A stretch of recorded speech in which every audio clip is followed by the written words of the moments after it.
जय श्री बालाजी। प्रिय दर्शकों, आज हम जानेंगे वत्स बारस गोवत्स द्वादशी के बारे में। प्रिय दर्शकों, वत्स बारस गोवत्स द्वादशी का व्रत भाद्रपद के कृष्ण पक्ष की द्वादशी के दिन महिलाएं रखती हैं। अपने पुत्र की मंगल कामना में यह व्रत रखा जाता है और पूजा की जाती है तथा वत्स बारस की कहानी सुनी जाती है। एक बार एक गांव में भीषण अकाल पड़ा। वहां के साहूकार ने गांव में एक बड़ा तालाब बनवाया, परंतु उसमें पानी नहीं आया। साहूकार ने पंडित जी से उपाय पूछा। पंडित जी ने बताया कि तुम्हारे जो 2 पोते हैं उनमें से किसी एक की बलि दे दो तो पानी आ सकता है। साहूकार ने सोचा कुछ भी हो जाए, गांव की भलाई के लिए सब कुछ करना चाहिए। कुछ सोचकर साहूकार ने बहाना करके बहू को उसके पीहर भेज दिया।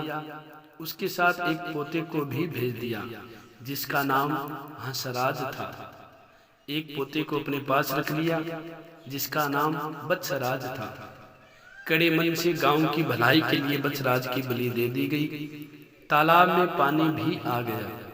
साहूकार ने तालाब पर एक बड़े यज्ञ का आयोजन किया, लेकिन डर के कारण बहू को बुलावा नहीं भेज पाए।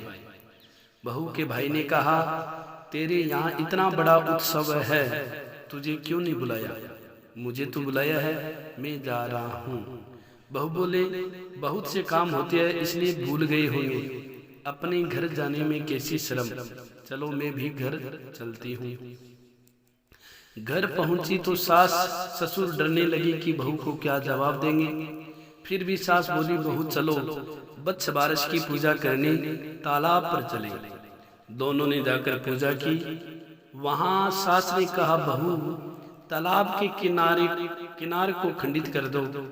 बहू बोली, मेरे तो हंसराज और वत्सराज है, फिर मुझसे किनार खंडित करने के लिए क्यों कह रहे हो? सास बोली, जैसा मैंने कहा है वैसा ही करो। बहू ने सास की बात मानते हुए किनार खंडित की और बोली, आओ मेरे हंसराज वत्सराज लड्डू उठाओ। सास मन ही मन प्रार्थना करने लगी, हे वत्स बारस माता मेरी लाज रखना।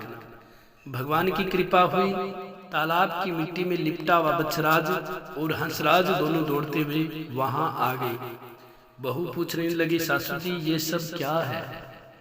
सास ने बहू को सारी बात बताई और कहा, भगवान ने मेरा सत रखा है, आज भगवान की कृपा से सब कुशल मंगल है। हे वत्स बारस माता, जैसे सास का सत रखा वैसे सबका रखना, खोटी की खरी अधूरी की पूरी। प्रिय दर्शकों, आइए वत्स बारस की कहानी दूसरी और सुनते हैं। दूसरी कथा है वत्स बारस की, वो सुनते हैं। एक सास और बहू थी। सास को गाय चराने के लिए वन में जाना था। उसने बहू से कहा, आज वत्स बारस है, मैं तो वन में जा रही हूँ, तुम गेहूं लाकर पका लेना और धान लाकर उछेड़ देना। बहू काम में व्यस्त थी, उसने ध्यान से सुना नहीं। उसे लगा सास ने कहा, गेहूंला और धानुला को पका लेना। गेहूंला और धानुला उनके यहाँ गाय के जो 2 बछड़ों के नाम थे। बहू को सही तो नहीं लग रहा था, पर उसे लगा कि सासू माँ का कहा नहीं किया तो वे गुस्सा होगी, इसलिए उसने बछड़ों को काटकर पकने के लिए चढ़ा दिया। सास ने लौटने पर बहू बोलने लगी, सासू माँ बछड़े। सासू ने उसकी बात काटकर कहा, बछड़ों को छोड़ो, पहले गाय की पूजा कर लेते हैं, फिर बछड़ों की पूजा करेंगे। आज वत्स बारस का दिन है। अब तो बहू को अपनी गलती समझ आ गई। वह बहुत घबरा गई। मन ही मन प्रार्थना करने लगी भगवान से, हे भगवान मेरी लाज रखना, मुझसे गलती हो गई, मुझे क्षमा करना। भगवान को उसके भोलेपन पर दया आ गई। हांडी में से जीवित बछड़े कूद कर बाहर निकल आए।